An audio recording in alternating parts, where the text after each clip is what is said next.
सभी को नमस्कार। आज की ई क्लास में आप सभी का हार्दिक स्वागत है। मित्रों, आज हम पढ़ेंगे कक्षा 12वीं की पाठ्य पुस्तक आरोह भाग 2 में संकलित प्रथम पाठ, जिसका नाम है भक्तिन।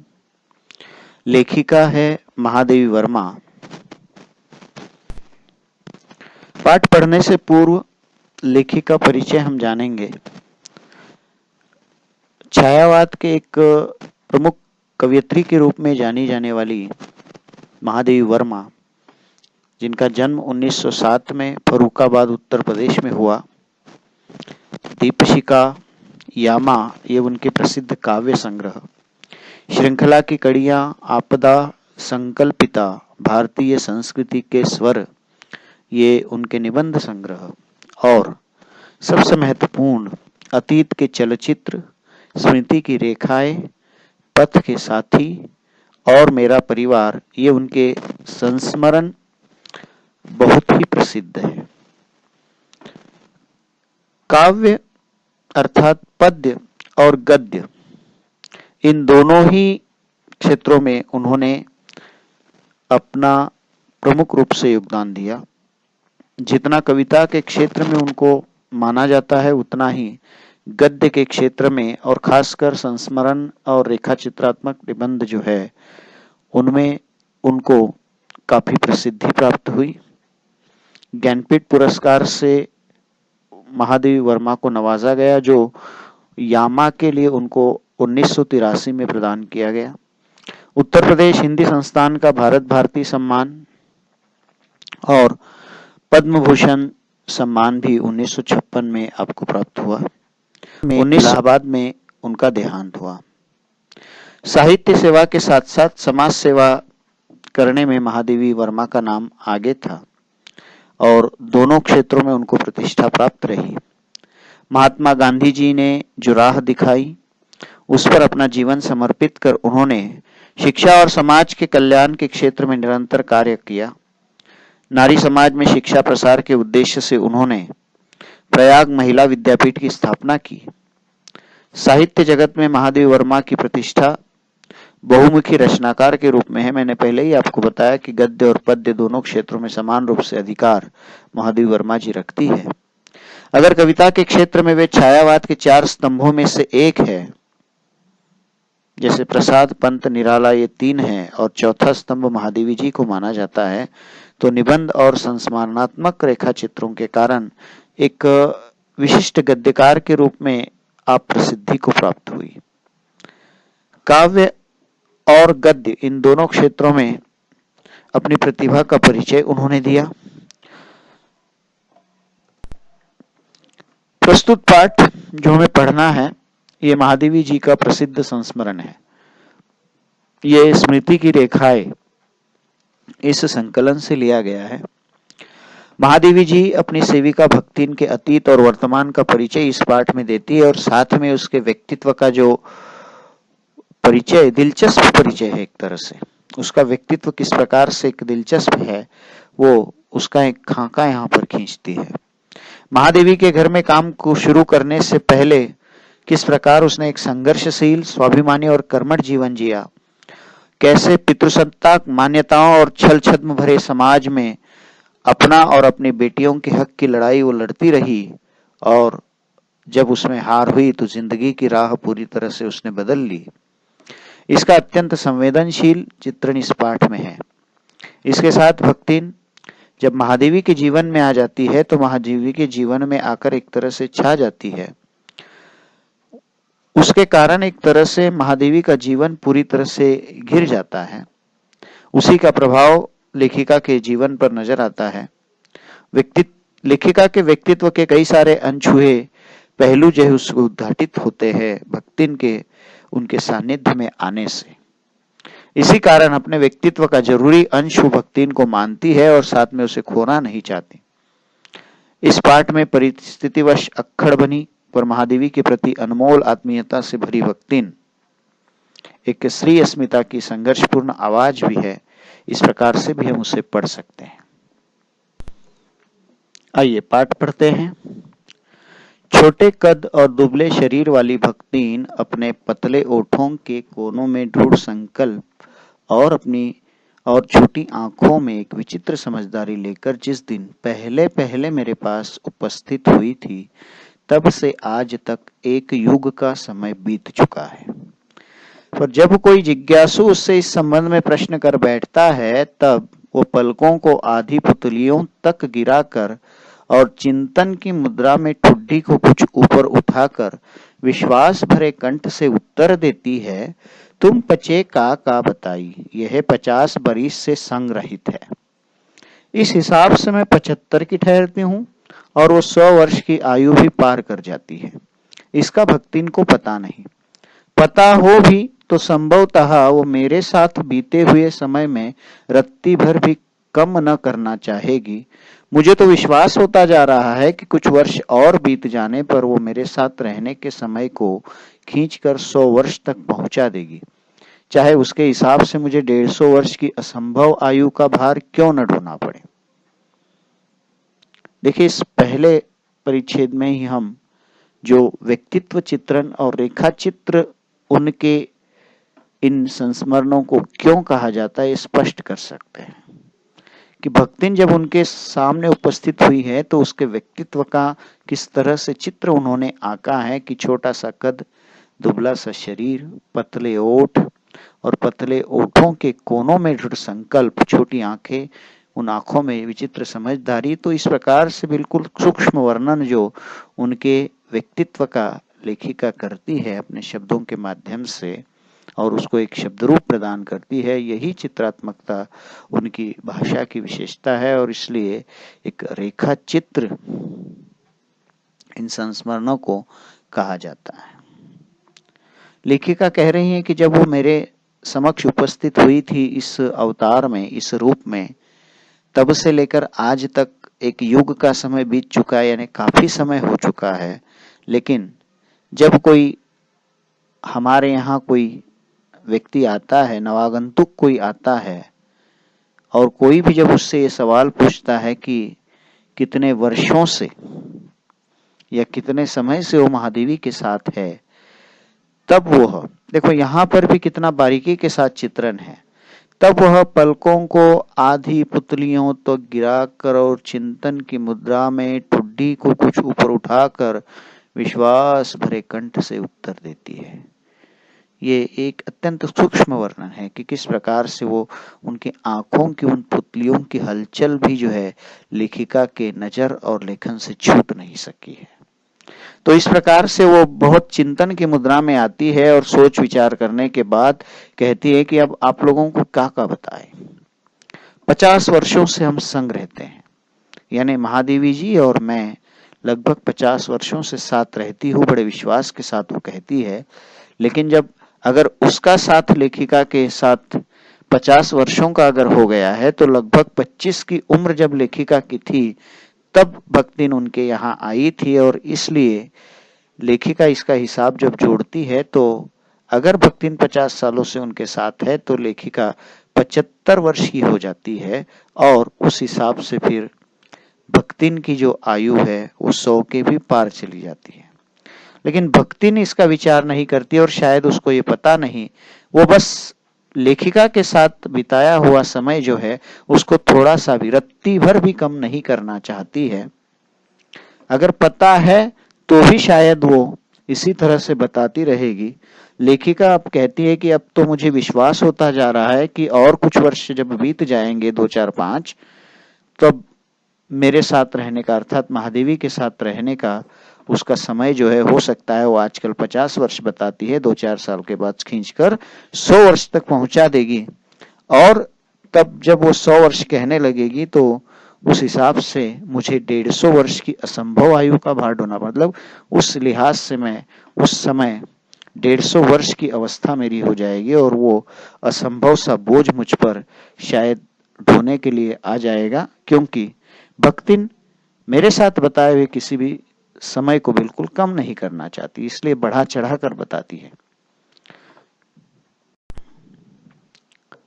सेवक धर्म में हनुमान जी से स्पर्धा करने वाली भक्तिन किसी अंजना की पुत्री न होकर एक अनामधन्या गोपालिका की कन्या है। नाम है लक्ष्मीन अर्थात लक्ष्मी। अब उसका परिचय बता रही हैं लेखिका। यहाँ पर इस पंक्ति को बड़ा समझना जरूरी है कि सेवक धर्म में हनुमान जी से स्पर्धा करने वाली भक्ति हनुमान से स्पर्धा करती है, मतलब जिस प्रकार से हनुमान की सेवा भावना है राम जी के प्रति और हर वक्त तो उनके साथ रहते हैं, ठीक उसी प्रकार हनुमान के पद चिन्हों पर चलने वाली है, बल्कि उससे प्रतिस्पर्धा करने वाली है ये भक्तिन, जो अपने मालकिन के प्रति बड़ी वफादार है और बिल्कुल भी साथ नहीं छोड़ना चाहती। उसका परिचय देते हुए वो कहती किसी अंजना की पुत्री न होकर। अंजना जो हनुमान की माता का नाम है, एक अनामधन्या गोपालिका की कन्या है। एक गोपालक परिवार में उसका जन्म हुआ और माता पिता ने नाम उसका रखा है लक्ष्मी। लक्ष्मीन ग्रामीण बोली में भले कहा जाए, लेकिन लक्ष्मी उसका नाम। लेकिन उसके नाम की विशालता, जैसे महादेवी कहती है कि जैसे मेरे नाम की विशालता मेरे लिए दुर्वह है, वैसे ही लक्ष्मी की समृद्धि भक्तिन के कपाल की कुंचित रेखाओं में नहीं बन सकी। अपने बारे में महादेवी जी कहती है कि उनका नाम महादेवी है। महादेवी इस नाम के अर्थ के परिप्रेक्ष्य में अगर वो जब सोचती है उनके जीवन के बारे में, तो ऐसी कोई महानता उनके जीवन में नहीं है और इसलिए वो कहती है।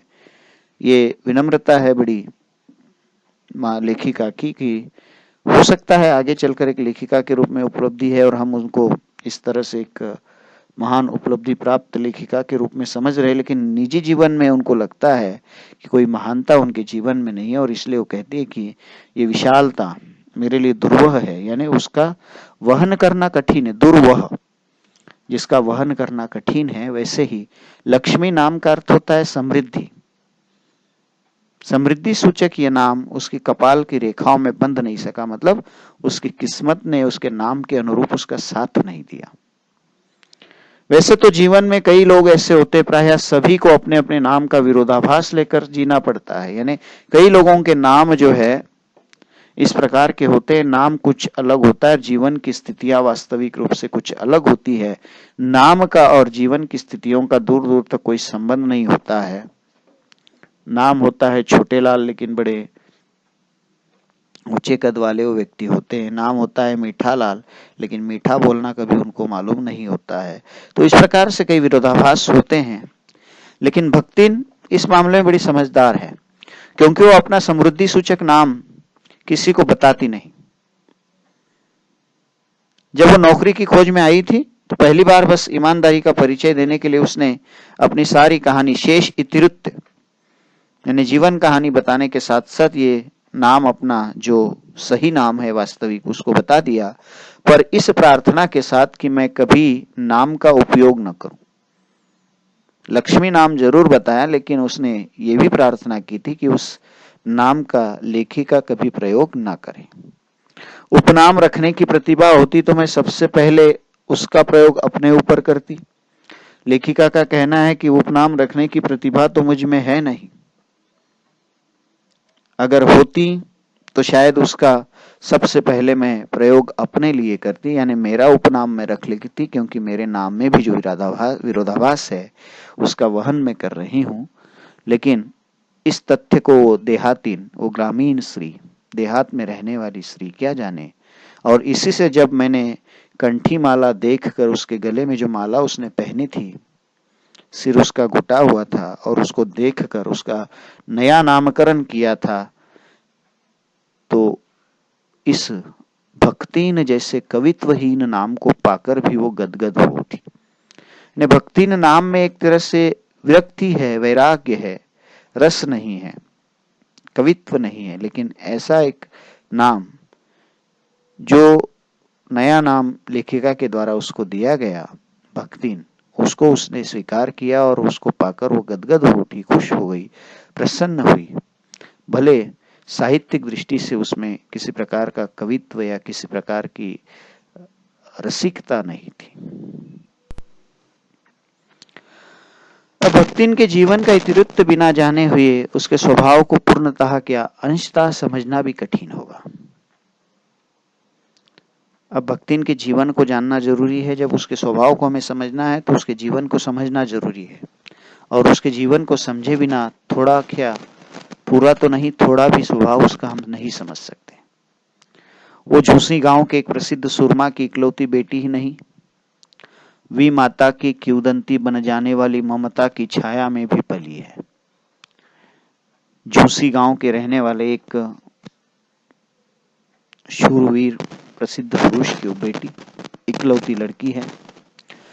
साथ ही वी माता यानी सौतेली माँ, किंवदंती बन जाने वाली ममता, किंवदंती बन जाना, किंवदंती यानी जो लोक प्रचलित कथाएं होती है, दंत कथाएं जिसको दूसरा शब्द कहा जाता है, जो जिनका कोई छोर नहीं होता है, जिनका कोई एक स्रोत नहीं होता है, ऐसी कहानियां जो समाज में प्रचलित होती है और पीढ़ी दर पीढ़ी चलती चली जाती है। तो एक तरह से विमाता की ये ममता भी किंवदंती बनने वाली वो कहानी थी। मतलब वो जो प्रेम है, जो प्रेम नजर आ रहा था, उस पर विश्वास करना बड़ा कठिन होता था। और तो ऐसी ये कहानियां उसकी विमाता के प्रेम की वहां पर उस गांव में सुनाई जाती थी या लोग उसको कहते थे। तो इस तरह से विमाता की किंवदंती बनने वाली उस ममता, यानी विश्वास नहीं होता था कि हो सकता है कि विमाता इतनी ममता करती हो, इसलिए किंवदंती बनने वाली ममता कहा है। उसकी छाया में पली बढ़ी। 5 वर्ष की वय में उसे हंडिया ग्राम के एक संपन्न गोपालक की सबसे छोटी पुत्रवधू बनाकर पिता ने शास्त्र से 2 पग आगे रहने की ख्याति कमाई और 9 वर्षीय युवती का गौना देकर वी माता ने बिना मांगे पराया धन लौटाने वाले महाजन का पुण्य लौटा। 5 वर्ष की उम्र में उसका विवाह हुआ। उसके पिता शास्त्र को मानते थे और बेटी का ब्याह करना एक बहुत बड़ी जिम्मेदारी जो होती थी, उस जिम्मेदारी को पार करने के लिए, जिम्मेदारी को चुकाने के लिए उन्होंने पूरी करते हुए 5 वर्ष की उम्र में ही उनका विवाह कर दिया। हडिया ग्राम के एक गोपालक परिवार में उनका विवाह किया गया भक्तिन का। 5 वर्ष में विवाह और 9 वर्ष में उसका गौना हुआ। गौना विमाता ने किया, यानी पिता न होने के बाद। तो विमाता ने जब गौना किया तो लेखिका यहाँ पर कहती है कि बिना मांगे पराया धन लौटाने वाले महाजन का पुण्य लूटा। मतलब हो सकता है कि और कुछ समय के बाद भी, 1-2 वर्ष बाद भी अगर गौना होता तो चल सकता था, लेकिन विमाता ने बड़ी जल्दी की इस मामले में। जैसे कोई कर्ज हम पर है और बिना मांगे ही हम जल्दी से जल्दी लौटा देना चाहते हैं, मांगने की नौबत ना आए, और एक तरह से उसी प्रकार गौने के लिए ससुराल पक्ष की ओर से किसी प्रकार का आग्रह हुआ नहीं, उससे पहले ही माँ ने गौने का जो अपना उत्तरदायित्व है उसको पूरा कर दिया और उसको ससुराल भेज दिया। पिता का उस पर अगाध प्रेम होने के कारण स्वभावतः ईर्ष्यालु और संपत्ति की रक्षा में सतर्क हुई माता ने उनके मरणांतक रोग का समाचार तब भेजा जब वह मृत्यु की सूचना भी बन चुका था।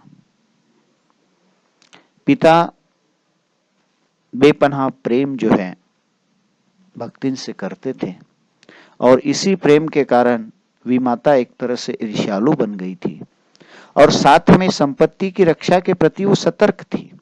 यानी वो जानती थी कि इकलौती पुत्री हैं भक्तिन और पति का प्रेम उस भक्तिन के प्रति वो देखती थी और इसलिए संपत्ति की रक्षा के प्रति वो सचेत थी और उसको लगता था कि अगर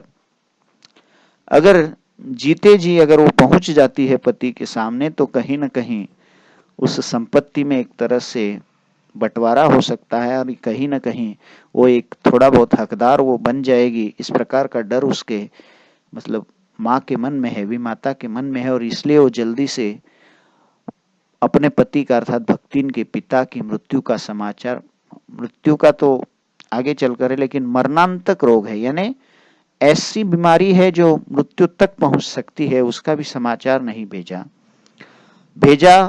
तब देर हो चुकी थी, तब वो मृत्यु की सूचना बन चुका था एक तरह से। और जब समाचार उसके ससुराल पहुंचा तो रोने पीटने के अपशकुन से बचने के लिए सास ने भी उसे कुछ नहीं बताया। बड़ी रूढ़ी परंपरा और शकुन अपशकुन मानने वाली उसकी सास थी। तो अपशकुन, अगर ये रोएगी तो अपशकुन हो जाएगा, इसलिए सास ने उसे कुछ बताया नहीं। पिताजी की बीमारी, जो भले ही मृत्यु का समाचार बन गया था, लेकिन वहां बीमारी का ही समाचार पहुंचा था, तो उसके कारण वो रोएगी, इस डर से उसने बताया नहीं। बस इतना बताया कि कुछ दिन से नैहर नहीं गई, सो जाकर देख आओ, यही कहकर पहना उड़ाकर सास ने उसे विदा कर दिया। नैहर जाने की इस बात को वो समझ नहीं पाई। इस अप्रत्याशित, यानी जिसकी उसको कभी आशा ही नहीं थी, अप्रत्याशित अनुग्रह, अनुग्रह यानी कृपा, जो सास ने कहा था कि जाओ, बहुत दिनों से नैहर नहीं गई हो, जाकर आओ, इस प्रकार से जो कृपा की थी, ये अप्रत्याशित थी। आशा नहीं थी इस प्रकार से कि उसकी सास इस प्रकार से ऐसा कुछ कहें। कारण अलग था, कारण वो उसके मायके से आया हुआ संदेश था। लेकिन फिर भी ये जो कुछ अनुग्रह सास की ओर से मिला था, उसके पैरों में जो पंख लग गए थे, वो गांव की सीमा तक पहुंचते ही झड़ गए। जो पंख लगाकर एक तरह से गांव तक वो पहुंची, वो सारे पंख वहां झड़ गए, क्योंकि गांव की सीमा में पहुंचती ही हाय लक्ष्मी अब आई की स्पष्ट पुनरावृत्तियां और स्पष्ट सहानुभूतिपूर्ण दृष्टियां उसे घर तक ठेल ले गई। यानी गांव की सीमा के अंदर पहुंचते ही हाय लक्ष्मी अब आई, हाय लक्ष्मी अब आई, इस प्रकार की पुनरावृत्ति इन शब्दों की, इन वाक्यों की वो स्पष्ट सुन रही थी, और सहानुभूति नजरें जो है उसको ठेल कर घर तक पहुंचाई। जब वहां पहुंची तो वहां पिता का कोई चिन्ह शेष नहीं था, और न विमाता के व्यवहार में शिष्टाचार का लेश था। शिष्टाचार बचा नहीं था विमाता के व्यवहार में। इसीलिए लेखिका ने पहले कहा है कि उसके विमाता का जो ममता थी वो किंवदंती बनने वाली थी, है ना। कभी किसी समय ऐसा होता होगा, इस प्रकार की जो कहानियां हैं। इसलिए विमाता के व्यवहार में शिष्टाचार का लेश न था। दुख से शिथिल और अपमान से जलती हुई वो उस घर में पानी भी बिना पिए उल्टे पैर ससुराल लौट चली। अब वहां वो रुकना नहीं चाहती थी, दुखी हो गई, अपमान से जल रही थी, पानी भी उसने नहीं पिया, उल्टे पैर ससुराल लौट गई। आते ही गुस्से से सास को खरी खोटी सुनाई और विमाता पर आया हुआ क्रोध शांत किया, और पति के ऊपर गहने फेंक फेंक कर उसने पिता के चीर विछोह की मर्म व्यथा व्यक्त की और अपने पति के पास अपना दुख जो है वो जताया, क्रोध भी प्रकट किया। और इस प्रकार उसके जीवन का ये पहला अंश, जिसमें उसका बचपन, 5 वर्ष की उम्र में उसका विवाह, 9 वर्ष की उम्र में गौना, पिताजी की मृत्यु, और पिता की मृत्यु के बाद उनका अंतिम दर्शन तक वो नहीं कर पाती है, और वापस आकर सांस पर क्रोध करते हुए अपने पति के पास अपना दुख व्यक्त करती है, अपनी व्यथा प्रकट करती है, और ये उसके जीवन का पहला परिच्छेद जो है लेखिका कहती है। तो आज के इस वीडियो में इसको ही हम पढ़ेंगे। अन्य उसके जीवन के और भी जो हिस्से हैं और भी कुछ अंश है, उसको अगले वीडियो में हम पढ़ेंगे। आज के लिए इतना ही। घर में रहे, सुरक्षित रहे। धन्यवाद।